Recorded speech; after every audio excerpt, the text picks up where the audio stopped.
नमस्ते चिकित्सा और स्वास्थ्य कार्यक्रम के और एगो कड़ी में आप लोग के स्वागत करत हैं जा। जी हाँ, आज जौन विषय पर बात करब जा इस साप्ताहिक प्रोग्राम में वो है शेकन बेबी सिंड्रोम। ई कौन ची है, ई सब के बारे में आज हमनी के विस्तार से जानकारी दे खातिर स्वास्थ्य मंत्रालय के डॉक्टर बेचू जी आल हवन हमनी के स्टूडियो में। आपके बहुत बहुत स्वागत करते हैं जा। नमस्ते। जैसे आप पेजात हवा, हम सबसे पहले आपसे ई जाने खुजती कि ई शेकन बेबी सिंड्रोम कौन सी है। ये शेकन बेबी सिंड्रोम एगो नवा टर्म सुनाता हबी चर्चा में ज़्यादा आवत आते। ये शायद ही ढेर दिन से रहल मोगिस में हमनी के दिमाग में नहीं रहल, हमनी के सामने रहल ई प्रॉब्लम हुआ में हबी चर्चा में ज़्यादा बढ़त आते। तो ई शेकन बेबी सिंड्रोम कौन सी है, तो जब एगो लड़का के लेबा कोनो पागल लेवेला, जब लड़का के उठा के कस के उठावेला या कस के साकुए करेला, ऐसे नॉर्मल करबा खुशी खुशी करबा तो ऊ के नहीं बोलब सा शेकन बेबी सिंड्रोम। मैं जब गुस्सा में रही, फ्रस्ट्रेशन में रही, लड़का बहुत रोवत आता लेके बस झिंझोड़ देवेला लड़का के, तो ऊ जब झिंझोड़ेला तो ओकर से लड़का के काफ़ी परेशानी होला। ओकर सर में सकी चोट लग जाए, भीतरे जो नहीं लौकी हमनी के, ओकर आँख में चोट लगी या ओकर हाथ पैर कहीं शरीर में चोट लगी, तो एकरा बोल जा शेकन बेबी सिंड्रोम। अब देखबा निमन से तो एकरा बोल सिंड्रोम। सिंड्रोम के माने है कि एगो चीज़ नहीं होला ओकर में दो तीन गो चीज़ संगी होला। तो जैसे तोरा बोली सर में ओकरा चोट सकी लगी, आँख में लगी सगरो, तो यह शेकन बेबी सिंड्रोम एकरे नाम, इसीलिए बोल जा सिंड्रोम एकर। यानी एकर असर जोन बाते उ लड़का के ओकर शरीर पर हो सकी, जैसे आप बोलत हवा। हाँ, तो ओकर जीवन प्रभावित नहीं हो जाला ई तरह। हाँ, प्रभावित सकी हुई। ओकर लेक्सट्रम में देखबा तो एगो लड़का सकी मर जाए। शेकन बेबी सिंड्रोम में लड़का के जब बहुत चोट लगी तो लड़का मर जाए। जे लड़का नहीं मरल, ओकर सर में चोट लगल, तो हमेशा के लिए सकी अपाहिज हो जाए, कई तौदे मौताल हो जाए। अब ओकर आँख में अगर सैमो हो गल तो सकेला ओकर विजन अफेक्टिव हो जाए, लड़का के निमन से नहीं दिखाई। कहूँ चोट लगल, हड्डी उड्डी टूट गल, सकेला ओकर लिस्टोमा में घाव लगल, तो इस सब लेके सकी लड़का के जैसे बोली मौताल में तौदे हो जाए, अपाहिज हो जाए, या लड़का सकी मर जाए। तो इतना असर सकी लड़का पर होवे। तो ई सब काहे होवेला? ये सब जैसे देखबा, जैसे बोल हमेशा से ई रहल में हब्बी के देखत से ज़्यादा बढ़ता थे। ई आजकल के दिन में देखिला सा तो ज़्यादा बढ़ता। एगो ज़्यादा लड़का है प्रॉब्लम से आवता, दूसम हमनी के दिमाग में बाटे है प्रॉब्लम आगे आवत रहल में दिमाग में नहीं रहल, तो पासे हो जात रहल, नहीं जानत इसे कौन चीज़ है। तभी सांस में जैसे होल बा लावी में चलाल बाटे, फर्स्ट लाइफ होगल बा हमनी के स्ट्रक्चर फार्मी में सांस में चलाल बाटे, तो ये सब लेके ऊ खातिर हुआ था। पहले के दिन में जब देखबा तो घर में रहल माँ बाप लड़का रहल, ओकर संगे दादा दादी या नाना नानी सब संगे रहत लंचा में हब्बी देखब से तो न्यूक्लियर फैमिली जोन बोलीला सा, माँ बाप और लड़का बाटे। ओकर में माँ बाप जाता काम करे, लड़का रोज लेकोल जात हुआ सा, सांझ के आवत हुआ सा, तब ओकर में छोटा फैमिली छोटा परिवार में रहत हुआ सा। ईगो हो गल। दूसरे में भी स्ट्रेस लावी में जितना चलाल बाटे, काम के स्ट्रेस देखबा हबी बाटे, हमने देखबा फिनांस के स्ट्रेस चलाल बा फामी में, जल्दी सुबह में जाए के पड़ता, सांझ के जल्दी आवे के हबी बीमारी देखबा तहने कोविड चलाल बाटे, ई एगो प्रॉब्लम हो बा, स्ट्रेस हो गल बा। होने देखबा तो जन पारों बाटे जो नहीं सकता हैंडल करे अपन प्रॉब्लम के, ऊ हो गल बाटे। फिर से देखबा तभी लाद्रोग चलाल बा सोसाइटी में, तो जो फामी में लाद्रोग चलाल बा तो सब इन भिन्न हो गल बाटे। फामी में देखबा सिंगल पेरेंट्स बाटे, अकेले एगो माँ अपन लड़का के गाँची करता, तो ये सब जब संघे लेबा तो प्लीजर फाक्तिया हो गल बा जो पागमा नहीं सकता कंट्रोल करे। आगे के दिन में देखबा तो घर में बड़ा आदमी रहल, सहायता करे के बड़ा आदमी रहल, जैसनो बोलबा तो बड़ा आदमी रहल, एदे करत रहल। मैं आज के देखबा तो पागमा अकेले बाटे, सब चीज़ संभाले के बा, बाहर के काम देखे के, घर के फिनांस देखे के बाटे, ऊपर से लड़का के देखे बा, तो ये सब लेके नहीं सकेला सकब जब कंट्रोले करे, तो जो फ्रस्ट्रेशन या जो गुस्सा रहेला, अब घर आलवन से लड़का रोवत आटे तो लड़का पर निकालेलन सा। यानी ई कोनो उम्र के लड़का पर एगो माँ बाप ई तरह के फ्रस्ट्रेशन निकालता, गुस्सा करता, ओकरा पकड़ के झकझोर देवता, तो एकर पर ओकर बहुत बुरा असर भी पड़ता। हाँ, ज़्यादातर देखब से कौन लाज के लड़का पर ही होला, बड़ा लड़का में नहीं होला। देखब से 10 के नीचे के लड़का में ज़्यादा होला। अब ऊपर से ज़्यादा देखब से कि 3 से 9 महीना के लड़का में ज़्यादातर ही होला। अब लइकवा रोवत आटे कुछ खातिर तब पाहुमा नहीं सकता ओकरा थौकी कराए त खिस में कुछ करे ओकरा लेके झिंझोर देवेला लइकवा के कि लइकवा थौकिल होई। त कबो ऐसे हो जाला झिंझोर देवेला त लइकवा थौकिल हो जाला। में उ थौकिल के मतलब नहीं है कि लइकवा चुपचाप हो गल। थौकिल के मतलब है कुछ प्रॉब्लम हो गल बा ओकर कपार में, लइकवा सुस्त हो गल। लइकवा सुस्त हो गल तब ओकर रेस्पिरेशन से कि आगेते हो जाए। त ई है ना ध्यान में रखे कि लइकवा डर नहीं जाला ऐसन में? थोड़ा थोड़ा तो डरेला लइकवा, थोड़ा डर जाला। में जैसे बोली है डर से ज़्यादा हयो से की हो जाए कि ओकर सर में चोट लग गल, चोट लगे की वजह से लइकवा सुस्त हो गल। और तो सुस्त के मतलब तोहर में तू सोचबा कि लइकवा थौकिल हो गल, नहीं सुस्त हो गल। सुस्त हो गल थोड़ा घड़ी में छोड़ देबा त ये लइका कोमा में चल रहा है। बाद में को रेस्पिरेशन बंद हो जाए और ये रेस्पिरेशन नहीं बा तो जाने लग कौन चीज हो गल बा। तो इस है ना दिमाग में हमेशा याद रखे के। तो जैसे आप बोलत हवा ऐसन में एगो लइका जोन बातें प्रभावित हुआ त ओकरा जब पकड़ के कोई भी झकझोरता, हाँ त हमनी के लइका कोमल बाती, ओकर दिमाग जोन बाते, खोपड़ी जोन बाते, ई सब कैसे औदमाजी नहीं हो जाला? ई में कौन चीज होला? हाँ अच्छा ई समझाइला तोहरा। ई में कौन चीज लइकवा के लेके झिंझोरला त जोन मस्तिष्क बाटे हमनी के खोपड़ी में वो बुझे हो जाला। तन्नी सुना तो सकी बुझे जब ढेर बुझे होई त हमनी के जो नेह ब्लेसे हो जाला। उ में जोन लावेन है एगो लावेन से की टूट जाए, लावेनवा टूटल त सैमा सकी होई। त ई एगो होल कि हमनी के जोन मस्तिष्क बा ब्रेन में बाटे उ में एगो ब्लीडिंग हो गल। उही समय पे लइकवा के सांस बंद हो जाला और ये जोन नसवा बाटे उ अफेक्टी हो गल बाटे। त जोन सांस में होला उ हमनी के मस्तिष्क में उसे काफ़ी अफेक्टी हो जाला। त ई त होल सर में सैमा हो गल। देखबा लइकवा के आंखों में सैमा सकी हो जाए। अब छोटा सैमा होल त ठीक बा, में अब ज़्यादा हो गल तो ओकर विजुअल अफेक्टी कर देवी। अब झिंझोरला ढेर कस के त देखबा लइकवा के कुट टूट गल बाटे या कोनो हड्डी टूट गल बाटे। ओकर से ज़्यादा देखबा को फेफड़े में उहू सकी अफेक्टी हो जाए। जैसे बोलला लइकवा कोमल बाटे त जब कस के ओकरा साकुये करला त सकी कहूँ पर ओकर लेको में सैमा हो जाए। पेट में सकी ओकर गुर्दा में अफेक्टी कर दे, ओकर लिफा अफेक्टी कर दे, ओकर स्प्लीन अफेक्टी कर दे। कस के होल बा त ई सब सैमा सकी हो जाए। त ई से लइकवा अफेक्टी हो जाला। त ज़्यादातर जोन बीमारी होला त ई है सैमावा से जोन होला। सरवा में जोन सैमा होल त ई से जोन प्रॉब्लम होवेला ला सांते के प्रॉब्लम शुरू होला। ठीक, यानी एगो ऐसन जब मामला होवेला, हाँ त अस्पताल में जब ई तरह के एगो मामला होवेला त कौन सी करेला जा? अच्छा तो शुरू में ऐसे होला कबो होला कि पाहुमा बोला कि लइकवा बहुत चिड़चिड़ापन हो गल बाटे, लइकवा रोवत आटे। तब ले जाइबा डॉक्टर लगे या अस्पताल में तो बोलिया सन नहीं सके लइकवा इन्फेक्शन विराल हो गल बा, सर्दी होई के बा लइकवा के। पहला दिमाग में हैया आवेला। मैं हमेशा हमने के चाहना याद करे के कि औरी ओकर से ज़्यादा सोचे के। हाँ सकेला है ज़्यादातर होला कि लइकवा के एगो जुखाम आवताटे तो उ खातिर लइकवा रोवता, नहीं खाताटे, बहुत रोवताटे या सुस्त हो गल बा। मैं ओकर से ज़्यादा हमने के चाहना आजकल सोचे के।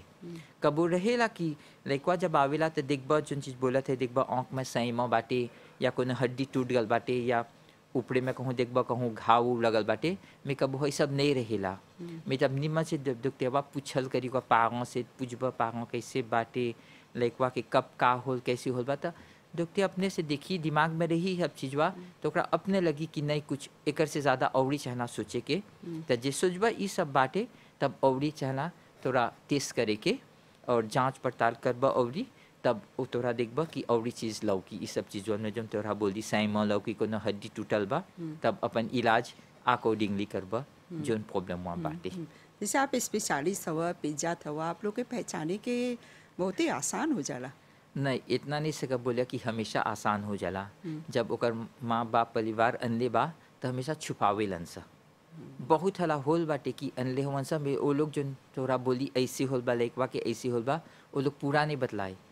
बस वो लोग जाना था हमने कुछ खराब कर ले ही सा ई खातिर बच्चा ऐसे हो गल बाटे। तो कबो कबो जरिक्तेमा हो जाला, कबो कबो लौक जाला।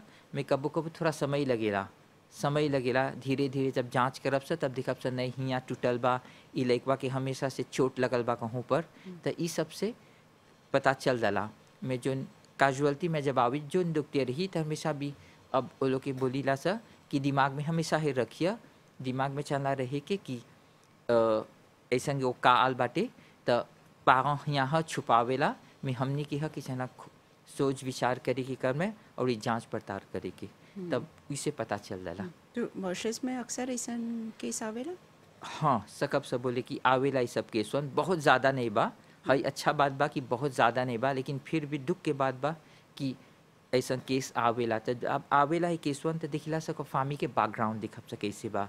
तो ई सब से थोड़ा लीदे होई लगेला, पूछबा ओकर माँ बाप कहाँ रहेला, कौन काम करेला, ई सब से जो हमने किसान आगो पूछे के जब लड़का आवेला तो ई सब देखब सा लड़कवे के देखबा कैसे बाटे, कैसे बढ़ता लड़कवा, कैसे ओकर माँ बाप ओकरा रखले बा, तो उसे पता चले लगेला कि कुछ खराबी बा कहीं कहीं पर कि ऊपर हमके औरी चाहला जांच करे की। यानी छोटा में जब एगो लड़का ई स्थिति से गुजरल, लड़का के झकझोरलन से ओकर दिमाग पर इतना असर पड़ल, त आगे चल के उ लड़का पढ़ाई लिखाई में ओकरा कठिनाई हो सकी। हाँ ई तो बाटे। अब तो पहला देखबा कि जोन घर में ई सब बीतता तब बोलबा डोमेस्टिक वायलेंस बा, तो उ लड़का के ओकर व्यवहार ही जिफेहाँ रहेला। एगो तो एगो शिका फैये हो गल लड़का के। अब ऊपर से जब एकरा ऐसे कर ले हवन सा तो सकेला लड़का थोड़ा रितौदे रही मेंटल में, फिजिक में वो सकी रितौदे रही, थोड़ा पढ़ाई में पीछे रही लड़का। जैसे बोली घर के वातावरण ही ऐसा बाटे लड़का के, तो वो अफेक्टे करेला लड़का के, ओकर गाँव जिस्मों में अफेक्टे करेला। यानी समस्या गंभीर बाती। और ये अभी जैसे ई आप बोला कि अक्सर जोन बातें घरेलू हिंसा जोन बातें, हाँ, या फिर शुरू में आप बोला कि शराब बातें, ड्रग्स बातें, ई सब भी जोन बातें परिवार में एकर बुरा असर करेला, लड़का पर भी एकर बहुते बुरा असर पड़ेला, आगे चल के लड़का के विकास में भी दिक्कत होवेला। तो आप कौन सी बोलबा एगो पेजात होइला के नाते ताकि ई तरह के समस्या से आदमी सकी बचे। अच्छा एगो तबा अस्पताल में जोन बाटे अभी मिनिस्टर ला सांते शिकन बेबी सिंड्रोम के लेकर के इस पर काफ़ी विचार करत है, चर्चा करत है सा। अस्पताल के हिसाब से तो दिखिला सा, अस्पताल में देखबा CDU बा, सोशल वर्कर बाटे, जैसे हमेशा हमने बोलीला सा खूबे एक्टिव होवन से लोग, जो भी का आवेला बच्चों में या फैमिली वायलेंस रहेला, तो इस सब के लेकर के अस्पताल के निवो पर बाटे में देखबा घरे जब प्रॉब्लम रही तहियर ही एगो पागों के जब देखब से नहीं सकत वन से प्रॉब्लम से कंट्रोल में रही तहिए बोलब से आवे के हमनी के वे अस्पताल अयन से अस्पताल में अयन से तो सोशल वर्कर बाटे हमनी के CDU बा जो उन लोगों के सहायता सकी करे में ऊकर से ज़्यादा जब देखब सा तो घर में जो बड़ा आदमी बाटे वो लोग सकियन सा वो लोग से लेद लेवे या बड़ा आदमी से लेद नहीं लेबा तो जो अपन अगल बगल के फामी में कोई बाटे सकबा ओकरा आप होशे करे बोलबा हमरा प्रॉब्लम बाटे तो कोनो फासों में एदे करी ई नहीं बोलब सकी है ये ग्रुप के पागों में सकी हुई कोनो पागों के काल जब प्रॉब्लम होला तो है सिचुएशन से गुजरेलन सा तो हमेशा चाहे लेद लेवे के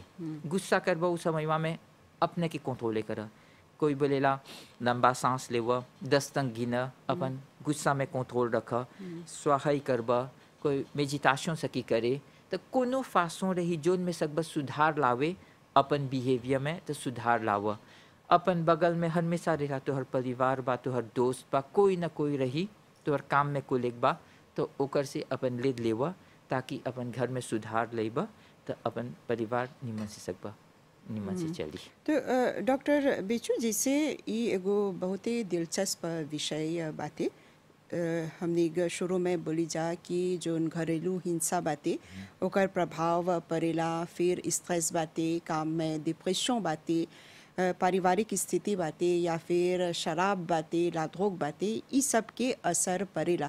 लेकिन आगे चल के लड़का के जोन जीवन बातें वो गंभीर रूप से प्रभावित होवेला। अक्सर देखिला जा जब ऐसन परिवार से लड़का लोग आवेलन जा तो वो लोग दिमागी तौर पर थोड़ा सन नहीं सुने लंग सा, उछल कूद करे लंग सा या फिर पढ़ाई में भी ध्यान नहीं देवे लंग सा। तो ऐसन मामला आवेला तो लोग के आगे। हाँ ऐसे मामला आवेला तो जब ज़्यादा देखब से ज़्यादा गंभीर बा तो अभी हम लोग साइकोलॉग लगे रेफरे कर देला सा। आगे के दिन में बोला तो साइकोलॉग लगे जाएगी तब बोलिए सा नहीं नहीं जियन सा। तभी हमने के साइकोलॉग बा सिकियात बाटे आदमी थोड़ा डेरा लाना मुआ सुन के कि दवाई देवी में ज़रूरी बा कि बच्चा जब छोटा हुए बाटे तो ये सब जो बीमारी बा सब कंट्रोल कर सब बीमारी बोलबा या अब नॉर्मल बिहेवियर बोलबा तो एक भी सुधार देबा छोटे वे में तब बड़ा चल के ये सब अच्छा हो जाना सा लइकवन ढेर जो लेगा के छोड़ देबा तब बड़ा होके ये प्रॉब्लम कंटिन्यू होला तब ज़्यादातर हाँ साइकोलॉग के कौनसे ले वपसा सिकियात के लेद ले वपसा तो काफ़ी सुधार सकब साने इन बच्चों में और आज के लड़का है तो काल के जेनेरेशन है तो हमने के ई बा कि काल के जेनेरेशन के सुधारे के बा तो बहुत ज़रूरी है कि साइकोलॉग के रेफरे करीला सा खाली लड़का ने आवी साइकोलॉग लगी ओकर पारों वो आवी माँ बाप बच्चा जो भी घर में बाटे तो को जो प्रॉब्लम बाटे तो ओकर सोल्यूशन साइकोलॉग संगे बैठ के अगर ज़रूरत पड़ा तो डॉक्टर भी साथ में बैठ के तो डिस्कस करके ओकर सोल्यूशन निकाली ला सब। और अभी जैसे ज़्यादातर माँ बाप काम करता लड़का के परता गौधरी में रखे के या फिर कोनो जना के घर पर ही रखल जाला जैसे बोलिया जा केयरर्स लोग के हाँ तो ये सब असर सकी करे एगो लड़का के विकास में। हाँ बस ये देखबा जो न जे एगो लड़का के छोटा से देखेला ओकर लड़का पर ओकर प्रभाव आवेला तो निमन से देखी तो अपने तू बोलबा कि हम लड़का के निमन से देख ले बा हम लड़का ओकर बिहेवियर अच्छा बाटे तब जो के गिवर रखबा अपन घरे हमेशा याद करिए कि हमेशा चाहना जाके देखे को का बैकग्राउंड कैसे बाटे वेटिंग करे के अब वही जो के गिवर बा जे देखबा वही अपन क्रोध पर कंट्रोल नहीं सकी करे तो तोहर लड़का की कैसे देखी तो ये बहुत ज़रूरी है कि जाके वो वेटिंग करबा कि ओका बैकग्राउंड देखबा कि अच्छा आदमी बाटे कैसे सके अपन लड़का के देखे बस ये देखबा दिन भर अपन लड़का के ओकर यहाँ छोड़बा तो ये बहुत ज़रूरी बा केकर हाथ में अपन लड़का के देबा तो उ जे तोहर लड़का के देखी या जो गौधरी में जहाँ अपन लड़का के देखत हुआ तो उ जो स्टाफ बा हुआ के छना निमन से देखे के कि वो लोग के प्रभाव लड़का पर कितना पड़ी वो लोग के बिहेवियर कैसे बा तो ये बहुत ज़रूरी चीज़ बा आज के पारों लोग के अपन घरे कोई के रखबा लड़का के देखे के तो देखे के वो जो आदमी बाटे ओकर बैकग्राउंड कैसे बाटे। बिल्कुल हाँ कुछ देश में देखी राजा कि ये सब नियम जोन बातें लागू बातें ठीक से देखल जाला कि वो जोन के गिवर बातें ओकर बैकग्राउंड कैसे बातें ओकर सचिविका निकालल जाला तब भी लड़का के ओकर हाथ में सौंपल जाला। हाँ तो हाँ जैसे हमने यहाँ देखबा तो स्पेसिफिका मोरालिटी बाटे मैं अब लड़का के नहीं बाटे कि जस्ती मैं अब जो कोनो कू सकियन से करे देखबा गौधरी में या नर्सरी में रखबा तो लोग ट्रेंड हवन सा कैसे लड़का लोग के दिखे के बस बहुत ज़रूरी बा ये सब चीज़ आज के दिन में पहले के दिन में नहीं रहल मैं आज के दिन में ये सब ट्रेनिंग मन है मैं तुझू एगो लीडर ही कैसे एगो लड़का के बढ़ाए के तो बहुत ज़रूरी बाटे ये सब ओकर हाव भाव जोन बातें सब वो व्यक्ति पर आधारित रहेला कि कैसे वो लड़का के देखता हाँ तो एगो लड़का जब ई स्थिति से गुजरेला मान ल तो ओकर इलाज जोन बाती वो कितना समय ले सकी चली या वो जीवन भर इलाज पर ही निर्भर करे। अब दीपा बाटे देखब से जे देखबा लड़का के कि ओकर सर में चोट लगल बाटे उसे लड़का के कॉन्विल्शन हुआ ताटे तब परी दवाई शुरू करे के अब शुरू करब से 2 बरिस 3 बरिस तक देवब से जे कंट्रोल होल तो ठीक बा में जे ई नहीं कंट्रोल होल तो लंबा समय तक शायद हमेशा के लिए सब दवाई पर लड़का के परी रखे के जो एपिलेप्सी के दवाई है लड़का के परी दवाई पर रखे के कोनो कोनो लड़का के सुधार आवेला ला सौते में कंट्रोले हो जाला में कोनो के जब ढेर अफेक्टे हो जाला वो लोग के मस्तिष्क तो ई लड़का न पढ़े सकेला न चले सकेला कोनो देखबा लीडी पर रहेला उसने बड़ा हो जालन सा तो कितना लड़का अफेक्टे होला दीपम्बा कितना का चोट पड़ल बा सर पर तो उ हिसाब से होला ज़्यादातर बच्चा बच जालन सा में कोनो बहुत घायल हो जालन सा तो लोग हमेशा के लिए बिस्तर पे रह जालन सा यानी ओकरा चाहेला समर्थन दी के हाँ बहुत ज़रूरी बाटे कौन तरह से यानी ओकर से बातचीत करे के प्यार से ओकरा देखे के इस सब पर चाहना विशेष रूप से ध्यान दे के उसकी ओकर एगो जोन बच्चा है वो डेवलपे हुआ था तो जोन पे ये डेवलपमेंट बाटे तो जितना निमन से ओकरा देखबा जितना सुधार के रखबा आगे चल के वो अच्छा उतना अच्छा इंसान बनी। तो ये बहुत ज़रूरी है। एगो आजकल के देखबा तो उ तो डेवलपमेंट हो गल बा में जो लड़का है बहुत ज़रूरी है। ओकर खान पान सब पे ध्यान देखे के खाली नहीं देखिला से कि लड़का के वजन कितना बढ़ता टे। अपन पे जात लगे ले गए अस्पताल ले गए देखबा ओकर वजन बढ़ता बस ठीक बा, नहीं इतना नहीं बस बा। लड़का के छना डेवलपमेंट देखे कि कब लड़का बात सकता निमन से करे, लड़का चलता ओकर टॉयलेट ट्रेनिंग करबा तो ये सब जरूरी है। स्टेप वाइज एगो पेजात या कोनो डॉक्टर है सब चीज़ चाहना देखे के लड़का के सब निमन से ओकर डेवलपमेंट चलता। एज अप्रोप्रिएट बोलब सा 1 साल में इतना चाहिए कि 2 साल में इतना 3 साल में इतना। तो इसीलिए लड़का के अपन डॉक्टर लगे हमेशा ले जाइबा या अस्पताल में है स्वीविवा करला सा कि आगे चल के एक गो अच्छा इंसान बनी। अच्छा इंसान नहीं मतलब है कि हेल्दी नहीं मतलब है और ये कुछ की तंदुरुस्त रही में चला दिमागी हालत से अच्छा रही। बस ये अभी देखबा तो डेफिनेशन WHO के डेफिनेशन जो हेल्थ के है जो याद दिया दिला हमरा तो हेल्थ के definition mental physical and social well being and not मिया एब्सेंस ऑफ डिजीज। हमेशा हमने डिजीज बोला सा बीमारी नहीं बा में चला mental physical and social well being ई है डेफिनेशन ला सांते की। ज़रूरी बातें पर ध्यान दे के खाली जैसे आप बोलत हवा एगो व्यक्ति तंदुरुस्त बातें ज़रूरी नहीं बातें कि वो ठीक बातें हाँ ओकर और कादरेमो जन है वो ज़रूरी है। हाँ तो हैजा पर ही देखी राजा कि मॉरिशस में जोन बातें एगो लड़का जन्म जब लेलक जन्म से ही ओकर पर विशेष रूप से ध्यान देवल जला। ओकर जैसे आप बोला ओकर वजन छिके करल जला, ओकर टीकाकरण होवेला, इस सब पर विशेष रूप से ध्यान देवल जला।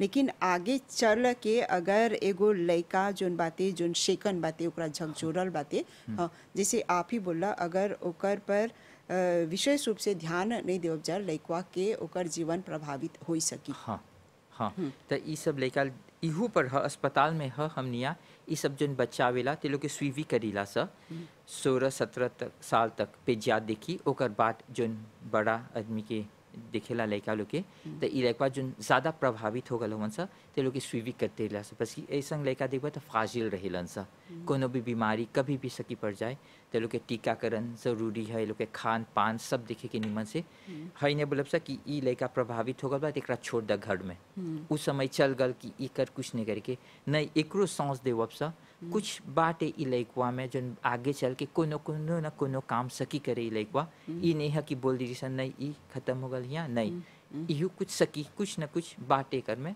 करे लायक जिंदगी में। यानी जब आप बोला कि मॉरिशस में जोन बातें ई स्थिति के संभाले खातिर बहुते कदम भी उठावल जाला जैसे सीधीयू बातें सिकोलोग बातें सिकियात बातें सब निमन से औकादरे में होवेला लड़का लोग के। जब दुनिया भर में देखी राजा तो स्थिति जोन बातें उतनी गंभीर भी बातें हाँ सिर्फ एग्जैक्ट एक मैं शेकन बेबी सिंड्रोम के जैसे बोली सब कुछ छिपावेला। मैं देखबा तो स्कॉटलैंड में देखबा तो वहाँ पर ही 24 लो 100 मिल ज़ांफों में है ऐसा आवेला 24 तो 100 मिल वो छुपावल पर l'Amérique में बोले लन सा 600 à 1200 par an में एग्जैक्ट नहीं है इसी फोन बस ये बहुत छुपावल बा। मोगिस में देखा तो तभी हमके शिफ्ट नहीं बा में अब जो अस्पताल में बाटे जो अभी मंत्रालय करता तो इस पर विचार करब सा कम बाटे में इहू और कमती सकब सकरे तो सकब सकरे जब मैं काल चल के इलाइकवन लोग निमन से अपन जिंदगी सकी बिताई। आखिर में आप कौन सी बोलबा ये समस्या से बचे खातिर? यही बोलब कि पागल लोग के अपन लड़का के निमन से देखिया निमन से देखे के नहीं मतलब है कि बस खान पान निमन से देबा पैसा जोन मांगी चाहे देखे कि लड़का के निमन से ओकर व्यवहार रही। तू अपन लड़का के सामने जैसे बतियात हुआ पोता है तू अपन लड़का के जोन एक्शन करत हुआ पोता है पसी लड़का बड़ा आदमी के देख के बड़ा होला तब नहीं सकत तो प्रॉब्लम बात तो हर घर में प्रॉब्लम बा तो तोहर बड़ा आदमी बा घर में बड़ा आदमी नहीं बा तो कोनो दोस्त हो कोनो काम में कोलिग बाटे नहीं है सकत हुआ तो औदियो तोरा सिकोलोग मिली कहूँ ना कहूँ जाके कौसे इला में अपन परिवार के सुधार ताकि कल के है बच्चा आगे चल के नवा जेनरेशन के निमन से बढ़ी और तू अपन परिवार में खुशी से रह और सुख से रह। जी हाँ, आज हमने ई विषय पर बात करे जा। जैसे कि डॉक्टर जी बोलन कि लड़का जोन ह बहुते कोमल ह, ओकर देखभाल में चाहेला विशेष रूप से ध्यान दे के, और ई लड़का पर गुस्सा नहीं चाहेला करे के, लड़का के बहुते प्यार से चाहेला पाले के। त हमने ये उम्मीद करत हैं जा कि ई समस्या से बचे खातिर जोन जोन जैसे जानकारी देवल गल उस सब पर आप लोग विशेष रूप से ध्यान देव जा, काहे कि हमनी के लइका हमनी के भविष्य ह। त चिकित्सा और स्वास्थ्य कार्यक्रम के ई करी के हमनी घजे पर ही विराम देवल जा और एगो प्रोग्राम के संगे आप लोग से भेंट करब जा। अभी खातिर हमनी के और हमनी के पूरा टीम के आज्ञा देवल जा। नमस्ते।